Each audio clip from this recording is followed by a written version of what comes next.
ಬೆಳಗಾವಿಯಲ್ಲಿ ಸಂಯಮವನ್ನು ಮುಖ್ಯಮಂತ್ರಿಗಳು ಕಳೆದುಕೊಂಡಿದ್ದಾರೆ. ಯಾರಾದರೂ AK-47 ಗನ್ ಹಿಡಿದು ಹೋಗಿದ್ರಾ? ಇದು ಗೂಂಡಾ ಸರ್ಕಾರದ ವರ್ತನೆ ಅಂತ ಬಿಜೆಪಿಗರ ಆಕ್ರೋಶ. ಪೊಲೀಸರೇನು ಇವರ ಗುಲಾಮರಲ್ಲ. ಪೊಲೀಸರನ್ನ ಈ ರೀತಿಯಾಗಿ ನಡೆಸಿಕೊಂಡದಕ್ಕೆ ಬರ್ತಾ ಇರುವಂತಹ ಪ್ರಶ್ನೆ, ಸಣ್ಣ ವಿಷಯಕ್ಕೆ ನಿಮ್ಮ ನಡವಳಿಕೆ ತೋರಿದ್ದೇ ಏನಿದೆಯಾ ಅದು ಸರಿಯಲ್ಲ. ಬಿಜೆಪಿಯ ಚಲುವಾದಿ ನಾರಾಯಣಸ್ವಾಮಿ ಆಕ್ರೋಶವನ್ನು ಹೊರಹಾಕಿದ್ದಾರೆ. ಒಂದು ಸಣ್ಣ ಇನ್ಸಿಡೆಂಟ್ ಇದ್ದು ಅಲ್ಲಿ ಬಂದು ಪ್ರತಿಭಟನೆಯನ್ನು ನಡೆಸಿದ್ದಾರೆ. ಅದಕ್ಕೆ ಇಷ್ಟೆಲ್ಲ ರೋಷಾವೇಶವನ್ನು ಹೊರಹಾಕೋದಕ್ಕೆ ಅವರೇನಲ್ಲಿ AK-47 ಗನ್ ಹಿಡ್ಕೊಂಬಂದಿದ್ರಾ? ಯಾರನ್ನಾದ್ರೂ ಶೂಟ್ ಮಾಡಿದ್ರಾ? ಗೂಂಡಾ ಸರ್ಕಾರದ ವರ್ತನೆಗೆ ಇನ್ನೊಂದು ಉದಾಹರಣೆ ಬೇಕಿಲ್ಲ ಅಂತ ಮತ್ತು ಪೊಲೀಸರೇನು ನಿಮ್ಮ ಗುಲಾಮರ? ಪೊಲೀಸರನ್ನೇ ಹೊಡಿಲಿಕ್ಕೆ ಹೋಗ್ತೀರಿ, ಅವ್ರನ್ನ ಏಕವಚನದಲ್ಲಿ ಮಾತನಾಡಿಸ್ತೀರಿ, ಇದೊಂದು ಸಣ್ಣ ವಿಷಯ ಅಂತ ನಿಮ್ಗೆ ಯಾಕೆ ಅನ್ನಿಸ್ಲಿಲ್ಲ ಅಂತ ಪ್ರಶ್ನೆ ಮಾಡ್ತಾ ಇದ್ದಾರೆ ಚಲವಾದಿ ನಾರಾಯಣಸ್ವಾಮಿ. ಬೆಳಗಾವಿಯಲ್ಲಿ ಆದಂತಹ ಇನ್ಸಿಡೆಂಟ್ ವಿಷಯವಾಗಿ ಬಿಜೆಪಿ ನಾಯಕರ ಅಸಮಾಧಾನ, ಆಕ್ರೋಶ ಹೊರಹಾಕ್ತಾ ಇದ್ದಾರೆ. ಸಿದ್ದರಾಮಯ್ಯ ಸಾಹೇಬರಿಗೆ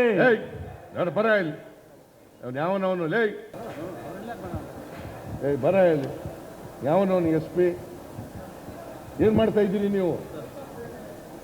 ಭ್ರಷ್ಟ ಕೇಂದ್ರ ಸರ್ಕಾರಕ್ಕೆ, ಭ್ರಷ್ಟ ಕೇಂದ್ರ ಸರ್ಕಾರಕ್ಕೆ, ಭ್ರಷ್ಟ ಕೇಂದ್ರ ಸರ್ಕಾರಕ್ಕೆ, ಬಿಜೆಪಿ ಕೇಂದ್ರ ಸರ್ಕಾರಕ್ಕೆ, ಭ್ರಷ್ಟ ಬಿಜೆಪಿ ಕೇಂದ್ರ ಸರ್ಕಾರಕ್ಕೆ ಬೋಲೋ ಭಾರತ್ ಮಾತಾ ಕಿ ಜಯ. ಕಾಂಗ್ರೆಸ್ ಸಿದ್ದರಾಮಯ್ಯ ಸಾಹೇಬರಿಗೆ ಬರ ಇಲ್ಲಿ ಯಾವನವನು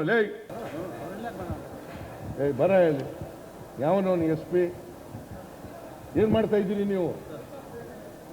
ಭ್ರಷ್ಟ ಕೇಂದ್ರ ಸರ್ಕಾರಕ್ಕೆ, ಭ್ರಷ್ಟ ಕೇಂದ್ರ ಸರ್ಕಾರಕ್ಕೆ, ಭ್ರಷ್ಟ ಕೇಂದ್ರ ಸರ್ಕಾರಕ್ಕೆ, ಬಿಜೆಪಿ ಕೇಂದ್ರ ಸರ್ಕಾರಕ್ಕೆ, ಭ್ರಷ್ಟ ಬಿಜೆಪಿ ಕೇಂದ್ರ ಸರ್ಕಾರಕ್ಕೆ ಬೋಲೋ ಭಾರತ್ ಮಾತಾ ಕಿ ಜಯ. ಕಾಂಗ್ರೆಸ್ ಬಾರೋ ಯಾವನೋ ಅವನು, ಇದು ಮುಖ್ಯಮಂತ್ರಿಗಳ ಬಾಯಿಂದ ಹೊರಬಿದ್ದಂತಹ ಪದಪುಂಜ.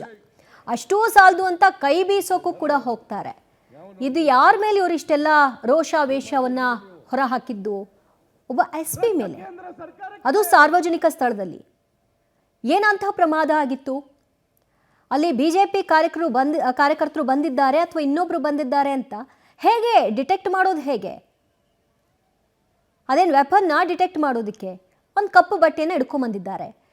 ಅವರುಗಳ ಮೇಲೆ, ಬಿಜೆಪಿಗರ ಮೇಲೆ ನಿಮ್ಮ ಅಸಮಾಧಾನ, ಆಕ್ರೋಶವನ್ನು ಹೊರಹಾಕಬೇಕಾಗಿತ್ತು. ಆದರೆ ಒಬ್ಬ ಆಫೀಸರ್ ಡ್ಯೂಟಿಯಲ್ಲಿದ್ದಾರೆ, ಅವರ ಮೇಲೆ ನೀವು ಈ ರೀತಿಯಾಗಿ ನಿಮ್ಮ ದರ್ಪವನ್ನು ತೋರಿದ್ರೆ ನಾಳೆ ದಿನ ಇದು ಏನು ಮೆಸೇಜ್ ಕೊಡುತ್ತೆ ಸಾರ್ವಜನಿಕವಾಗಿ? ಅವರುಗಳನ್ನು ಎಷ್ಟು ಲೈಟಾಗಿ ತಗೊಳ್ಬಹುದು ನಾಗರಿಕರು?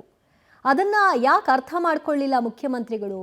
ಸಂಯಮವನ್ನು ಮುಖ್ಯಮಂತ್ರಿಗಳು ಕಳ್ಕೊಂಡದ್ದು ಸ್ಪಷ್ಟವಾಗಿ ಕಾಣಿಸ್ತಾ ಇತ್ತು.